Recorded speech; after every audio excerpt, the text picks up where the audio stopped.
Hi, I'm Sydney DiPieto, and this is my reflection on the event After Democracy, Culture and Ideas in the Age of Authoritarianism.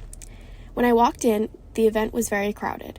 It had a mix of students and community members. But I have to be honest, I didn't find the environment to feel particularly welcoming. As the talk went on, I found myself increasingly frustrated with the way the discussion unfolded.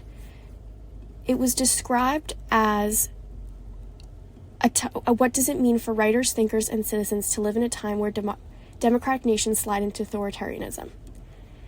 The novelist and essayist Siddhartha Deb was supposed to speak about how the long authoritarian turn in India since the 90s and comparison with the United States can discuss the crisis in which we face and in which we can respond. I expected the talk to be about India's historical context and the recent administration under Donald Trump, which many have critiqued as limiting free speech and unconstitutional and unethical deportation efforts. However, I did not find this to be what happened. He opened the discussion about migration, citizenship, and authoritarianism, drawing examples from India, the U.S., and historical context. He explored topics such as detention centers, government erasure of minority identities, and neoliberalism's effect on society.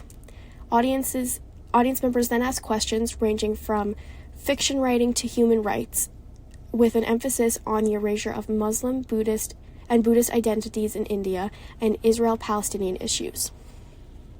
While the speaker shared personal insights and anecdotes, I found that much of the talk veered into political commentary and critique, and I did not find that it consistently addressed the labeled theme of after democracy. There was a very big emphasis on the idea of Israel and Palestine, which I did not feel was relevant due to its controversial nature, and as it was not laid out in the description. I think if it was, I may have decided not to go.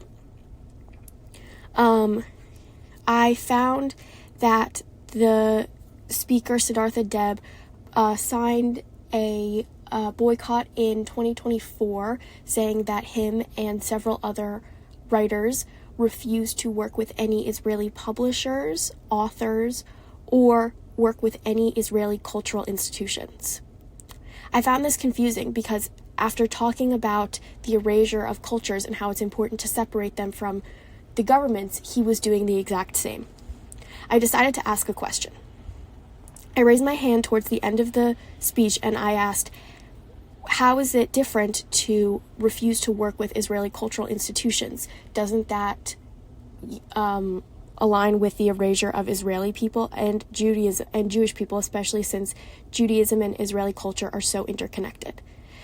I felt shut down. He did not answer my question, and when I tried to follow up, one of the commentators told me that it was best to table this conversation and that we would be moving on. As someone who's interested in journalism and reporting, this experience was very upsetting for me, especially as a Jewish student. But it reinforced a few ideas that I know that I can carry forward. Always to claim and verify sources, recognize bias, and understand the dynamic of an audience and engagement in potentially charged spaces. It reminded me, as a journalist or a writer, it's crucial to balance reporting, questioning, and ethics, even with confronted with controversial or polarizing viewpoints. While this event provided some insight into authoritarianism and societal pressures, my experience underscored the importance of critical thinking and maintained a professional lens in the face of challenging discussions. Ultimately, I am disappointed by this speaker. I felt that the energy was very negative, and I felt shut down as a Jewish student. I would not recommend that this speaker comes back. I feel that this was mainly a platform for him to spew hateful thoughts rather than educate the public. Thank you.